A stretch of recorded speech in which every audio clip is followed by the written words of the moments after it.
पूरे देश में रामनवमी की धूम है और देर रात से ही राम और हनुमान मंदिरों में श्रद्धालुओं की भीड़ उमड़ रही है। पटना के हनुमान मंदिर में भी रात से श्रद्धालु उमड़ रहे हैं। दर्शन के लिए भक्तों की कतार है।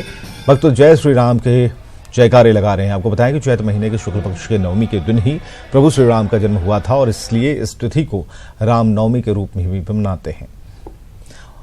और चलिए पटना के हनुमान मंदिर का रुख करते हैं, जहां से हमारे सहयोगी साकेत हैं। साकेत, राम का जन्म हुआ, उससे भी बड़ी बात कि आज के दिन को शायद कहा जाता है कि राम से हनुमान की मुलाकात भी हुई थी, तो ये दिन काफी अहम हो जाता है। और पटना का हनुमान मंदिर इस बात का गवाह है कि हर साल भीड़ होती है और तादाद लगातार बढ़ती जाती है। ये जो कतार आज आप हमें दिखाएंगे, ये कहाँ से शुरू होती है और मंदिर परिसर में प्रवेश करती है, ये जरा बताइए।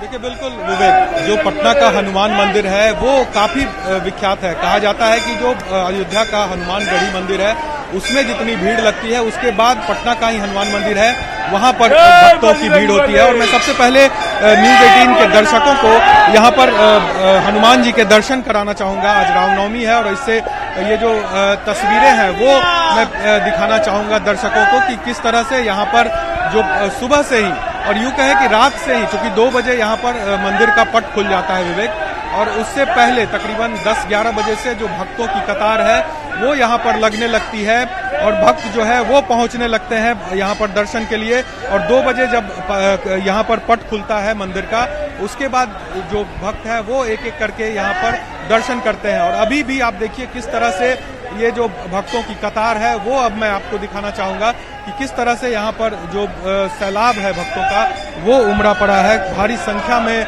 जो भक्त है वो पहुंचे हैं भगवान के दर्शन के लिए। और सिर्फ पटना ही नहीं विवेक, पटना के आसपास के शहरों से भी लोग यहाँ पर पहुंचते हैं भगवान के दर्शन करने के लिए। और आज खास करके रामनवमी के मौके पर यहाँ पर मान्यता है कि अगर आप यहाँ पर अपने मन में कुछ मनोकामना लेकर पहुंचते हैं तो वो मनोकामना पूर्ण होती है और इस वजह से लोगों में उत्साह होता है। अब जो ये तस्वीर देख रहे हैं विवेक, ये तस्वीर काफी लंबी है। यहाँ जो पटना जंक्शन के पास जो ये हनुमान मंदिर है, इससे तकरीबन 1 किलोमीटर दूर जो ये यहाँ पर आर ब्लॉक चौराहा है, वहां तक ये भीड़ है। वहां से लगातार जो भक्त है वो पहुंच रहे हैं। महिलाओं की भी कतार है, पुरुषों की कतार, दोनों कतार यहाँ पर अलग अलग लगाए गए हैं।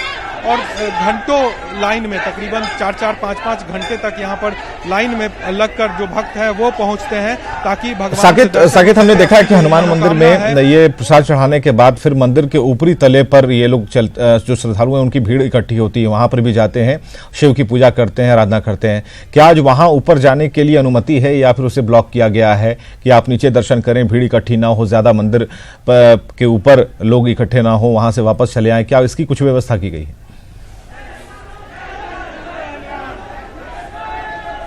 देखिए, काफी व्यवस्थित है यहाँ पर विवेक, कोई भी अफरा तफरी की स्थिति नहीं है। जबकि लाखों की संख्या में आज यहाँ पर भक्त दर्शन करते हैं, बावजूद इसके आप देखिए कितने आराम से जो प्रशासन की व्यवस्था की गई है वो काफी सराहनीय है, क्योंकि काफी आराम से भक्त पहुंच रहे हैं। और मैं दूसरी तरफ जो आपने सवाल किया वो भी तस्वीर दिखाऊंगा। ऊपरी तल्ले पर भी लोगों को जाने दिया जाता है। जो हनुमान मंदिर का ऊपरी तल्ला है वहां पर भगवान शिव की पूजा यहाँ पर होती है और वहां पर भी आप देखिए लोग जो है वो सीधे जा रहे हैं, वहां पर भक्त जो है वो पहुंच रहे हैं। तो ये कह सकते हैं कि व्यवस्था बहुत अच्छी है और इस वजह से कोई दिक्कत नहीं है, शांति से, क्योंकि प्रशासन पूरी तरह से चाक चौबंद है। काफी संख्या में यहाँ पर मजिस्ट्रेट की नियुक्ति की गई है, साथ ही साथ पुलिस फोर्स की भी तैनाती की गई है, चाहे पुरुष या महिला, दोनों तरह के पुलिस फोर्स की यहाँ पर तैनाती की गई है। हम कुछ लोगों से यहाँ पर बात कर लेते हैं विवेक। अच्छा, ये बताइए आप लोग कब से लाइन में लगे हुए? हम तो सवेरे ही लगे हैं, करीब 5 बजे। 5 बजे आप लाइन में लगे हैं। अच्छा, और भी लोग से बात कर लेते हैं, कितने बजे से लाइन में लगे हैं? हम 15 मिनट से लाइन में लगे हुए थे। भीड़ देखिए आप आदमी, यहाँ महिलाओं की भी भीड़ है, महिलाओं से भी एक बार बात कर लेते हैं। ये बताइए कितनी देर से आप लोग लाइन में हैं? नहीं, अभी है। लाइन में कितनी देर से लगे हुए हैं? 4 घंटे से। 4 घंटे से। आप कितनी देर से हैं लाइन में? लाइन में कितनी देर से लगे हुए हैं? 4-5 घंटे हो गया, 4 घंटे। 4-5 घंटे से आप लोग भगवान के दर्शन के लिए लाइन में लगे हैं, क्या कहना चाहेंगे? अच्छा लग रहा है। 4 घंटे 5 घंटे से महिला हो चाहे पुरुष हो यहाँ पर लगातार कतार में लगे हुए हैं। बिल्कुल साकेत, श्रद्धालुओं की ये श्रद्धा है की कतार में लगे हुए हैं। एक बात और भी कि जो व्यवस्थाएं की जाती हैं, हमने 2-3 साल पहले एक नई व्यवस्था भी देखी थी, वो कुछ दूर तक जाती थी कि गर्मी काफ़ी होती है, धूप तेज़ होती है, तो मंदिर के बाहर भी एक त्रिपाल की व्यवस्था होती है ताकि गर्मी ना लगे। और जो दूरी है, खासकर हम इसलिए बात कर रहे हैं, आपने कहा कि आर ब्लॉक से ये कतार लगी हुई है, श्रद्धालुओं की लंबी लाइन है, तो क्या वहां तक व्यवस्था की गई है कि लोग जो धूप में खड़े हैं, तो क्या व्यवस्थाएं हैं उस रास्ते पर?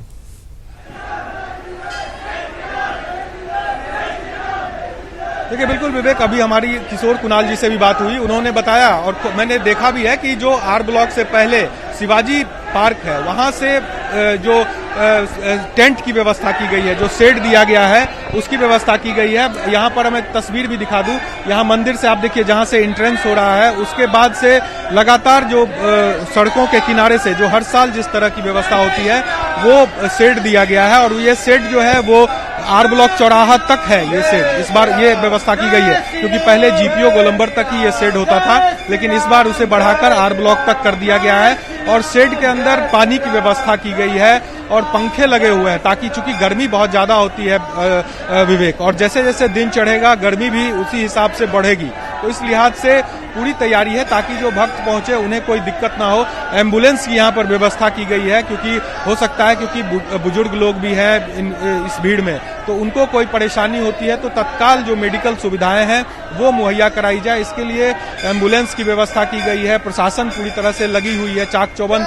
और मैं आपको बताऊं कि ये पूरा इलाका एक छावनी की तरफ तब्दील किया गया है। आप अगर आएंगे आप पटना जंक्शन की तरफ, तो सभी गाड़ियों का जो की एंट्री नहीं है पटना जंक्शन के लिए, बैरिकेटिंग किया गया है। लोगों को जो यात्री आ रहे हैं उन्हें बाहर ही उतारा जा रहा है, और उसके बाद जो है वो यहाँ पर जो यात्री है वो पहुंचेंगे और वो यहाँ पर बहुत बहुत शुक्रिया साकेत, आप नजर बनाकर रखिए, हम बराबर आते रहेंगे, आपसे अपडेट लेते रहेंगे। और राजस्थान के नागौर से खबर है, जहां दर्दनाक हादसे में बिहार के एक युवक की मौत हुई है और युवक करंट की चपेट में आ गया था। बताया जा रहा कि खंबे पर काम कर रहा था, तभी करंट की चपेट में आ गया। मृतक टिस्कॉम की ठेका कंपनी में कर्मचारी था और बिहार का रहने वाला था।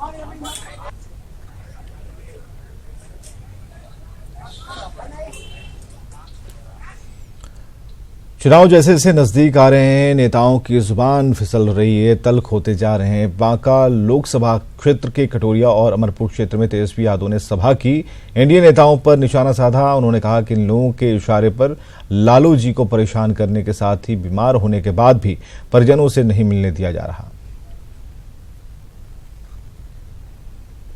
बेटे को मिलने देना चाहिए था कि नहीं देना चाहिए? मिलने देना चाहिए था ना, लेकिन नहीं मिलने दिया गया।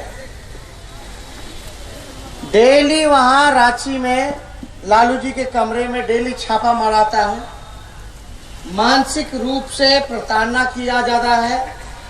हमारे तो पूरे परिवार पे मुकदमा हो रखा है।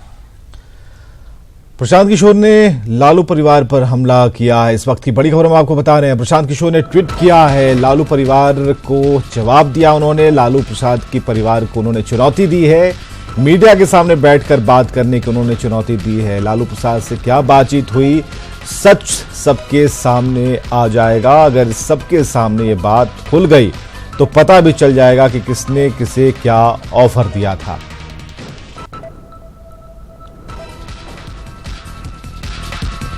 ऑनलाइन पर हमारे साथ हमारे सहयोगी आनंद अमृतराज हैं। कल राबड़ी देवी से अमित सिंह की जो बातचीत हुई, उसके बाद से खलबलाहट बौखलाहट बढ़ गई है। प्रशांत किशोर को ट्वीट करना पड़ा है आनंद, और ये कह रहे हैं कि एक बार आमने सामने बातचीत हो जाए, उसके बाद ये भी क्लियर हो जाएगा किसने किसको ऑफर दिया था।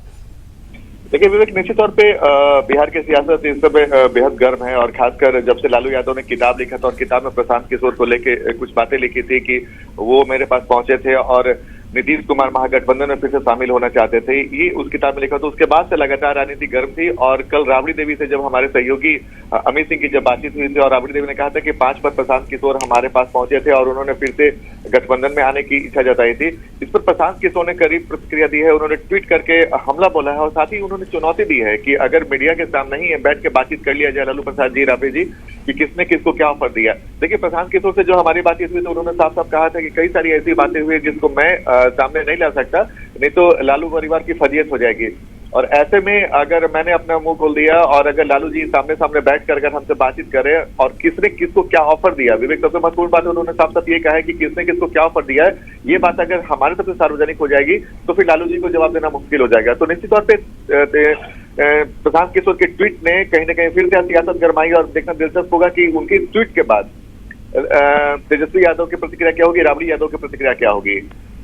चलिए, बहुत बहुत शुक्रिया हमसे बातचीत करने के लिए। ये रिएक्शन जानना बेहद ही ज़रूरी है। हालांकि जो जानकारियां मिल पा रही हैं उसमें गहमा गहमी की स्थिति है और ये कल ही एक इंटरव्यू अमित सिंह हमारे सहयोगी ने किया था, राबड़ी देवी से सवाल पूछे थे और राबड़ी ने बिल्कुल पुख्ते दावों की बात की थी। उन्होंने कहा था कि यहाँ का कर्मचारी और सबसे बड़ी बात कि लालू राबड़ी आवास के जितने भी लोग हैं सभी ने देखा था कि प्रशांत किशोर ने मुलाकात की थी और राबड़ी देवी ने कहा कि उनके सामने ऑफर किया गया था प्रशांत किशोर की तरफ से कि आप लोग एक हो जाइए, लेकिन राबड़ी देवी ने मना कर दिया था। उसके बाद अभी प्रशांत किशोर ने जो ट्वीट किया है, ट्वीट एक जवाब के तौर पर है, लालू फैमिली के ऊपर जवाब है कि मीडिया के सामने आप बात कीजिए, ये चुनौती है और सबके सामने ये बात खुल जाएगी। चलिए, वादों का पिटारा लेकर लोकसभा चुनाव की तैयारी एक बार फिर से जोरों पर है, लेकिन इन सब के बीच सीतामढ़ी का एक ऐसा इलाका है जहां की एक बड़ी आबादी इस बात से बेखबर है कि उनका सांसद है कौन।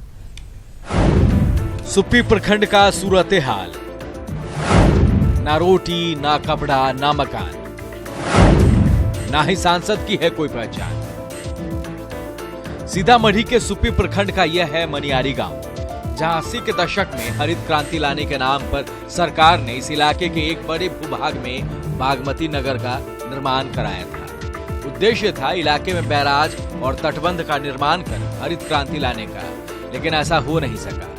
लेकिन यहाँ रहने वाले तकरीबन 400 से ज्यादा लोगों को यह पता भी नहीं कि इनका सांसद कौन है।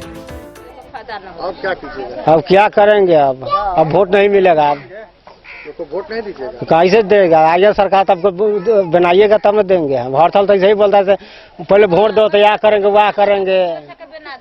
एमपी का तो हम नाम को नहीं जानता सर, एमपी का नाम नहीं पता नहीं लगा ना, नहीं कभी आता है कोई सर, चुनाव बोल देता है, चला जाता है। जिस इलाके के जर्रे जर्रे से बेबसी और लाचारी साफ दिखाई दे रही है, स्थानीय लोग अपने सरकार और जनप्रतिनिधि से खासे नाराज नजर आ रहे हैं और इनका कहना है कि वोट देने से आज तक कुछ हासिल नहीं हो सका है। ऐसे में वोट देने से क्या फायदा है? लेकिन मौके पर पहुंची न्यूज 18 की टीम ने उन्हें मतदान के महत्व को समझाया, बल्कि इसकी ताकत को भी बताया। वोट कैसे देगा? अब वोट होकर चला जाता है तो कोई न घूम कर आता है, से गरीब के कुछ करो या न करो। हम नहीं जानते हैं, नहीं जानते हैं। किसको वोट देती है नहीं पता? सरकार के वोट देता है। आपको ये भी नहीं पता कि कौन एमपी है? नहीं जानते हैं, नहीं आया है। जैसे ही जिला प्रशासन के संज्ञान में यह बात आएगा, हम लोग उस पर त्वरित कार्रवाई करेंगे और स्वीप गतिविधियों के तहत उनके पास पहुंचेंगे और उन सभी के साथ मिलकर उनको वोट के महत्व के बारे में समझाएंगे। बहरहाल इसे दुर्भाग्य ही कहा जा सकता है कि इलाके में विकास का वादा कर चुनाव जीतने वाले लोग देश के सर्वोच्च सदन में पहुंच तो जाते हैं, लेकिन बाद में वे खुद अपने किए वायदे पर खरा नहीं उतर पाते।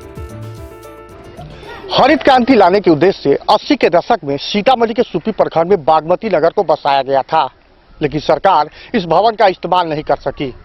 इसमें पिछले 25 वर्षों से मुसहर जाति की बड़ी आबादी अपना जिंदगी गुजर बसर कर रही है, लेकिन हालात ये है कि इन्हें आज तक वोट देने के बदले न रोटी मिला, न कपड़ा मिला और न ही मकान। राकेश रंजन, न्यूज 18, सीतामढ़ी।